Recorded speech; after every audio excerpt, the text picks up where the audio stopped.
mystery of reconciliation. The word reconciliation actually means to bring back to a state of harmony. That's what the word means, reconcile, to bring back to a state of harmony. So who is reconciled? The question we want to raise. What has caused the disharmony?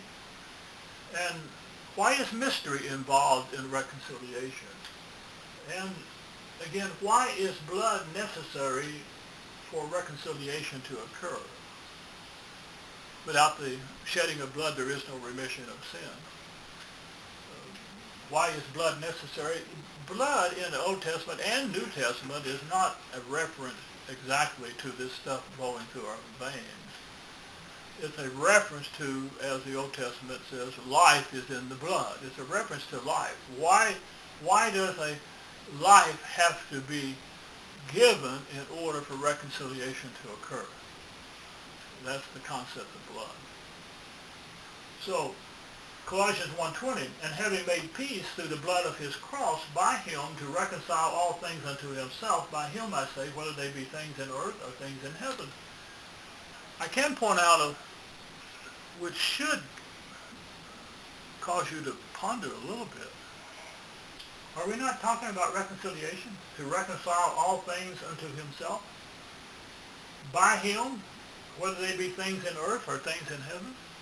Things in heaven need to be reconciled.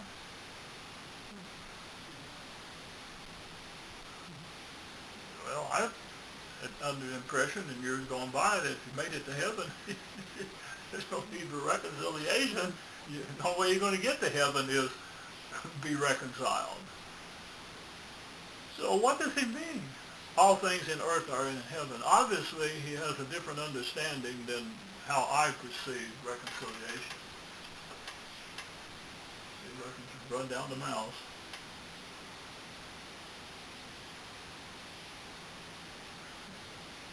There we go.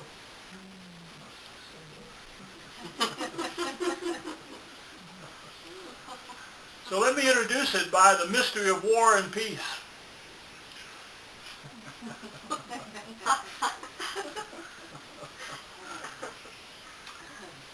When two people are having an argument, a heated conflict is being experienced.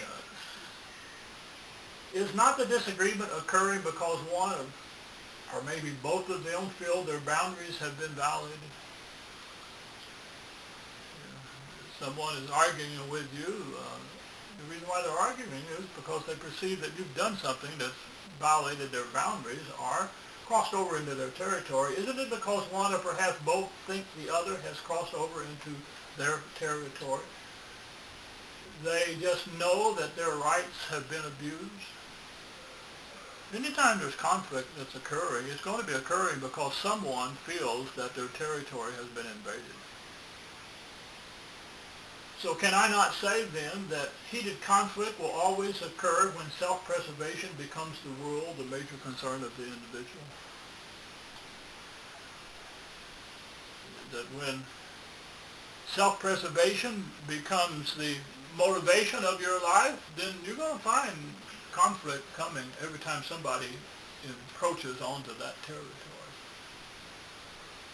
So conflict will always occur when a person responds negatively to the offenses that are being thrown at them. If I offend you, that means I'm challenging your territory, challenging your sense of being, your worth, or encroaching into my little space. So conflicts are going to occur every time as long as we perceive that our self-preservation becomes the essence. Let's look at it a little bit different. The mystery of the shedding of blood, the giving of a life. When a person has violated the trust of another person, has wronged the person in some way, and then comes seeking for forgiveness, how does true forgiveness occur? Remember, as we stated last night, to understand what forgiveness is, you're going to have to go to an English dictionary for what the word means. This is tough to swallow a little bit, Because the concept of forgiveness, in the pure sense of the word, is not in the New Testament, even though the English word forgiveness is in there. In whom we have redemption through his blood, even the forgiveness of sin. But the word forgiveness there is not a translation of the original word, neither is it a transliteration of the word, which means somebody has interpreted when they put this in. Forgiveness. The original word means, translation would be remission. I'm sorry. The original word would mean freedom. In the New Testament, when you see the word remission of sins, it's the same Greek word. Freedom from sin. Freedom from sin. I think we could say that freedom from sin means a whole lot more different than forgiveness of sin. Because forgiveness means you no longer hold a person in resentment for offending you. And when you forgive that person, you're not resenting that person anymore for the offense that he's put on you. Or you no longer feel that you need to punish that person for the offense. That's what forgiveness means. Well, freedom from sin means much more than God no longer resents me. God no longer wants to punish me. Now, since God has been opening up in the last several years, I come to struggle with that idea that God ever resented me. If you love someone and they did something wrong,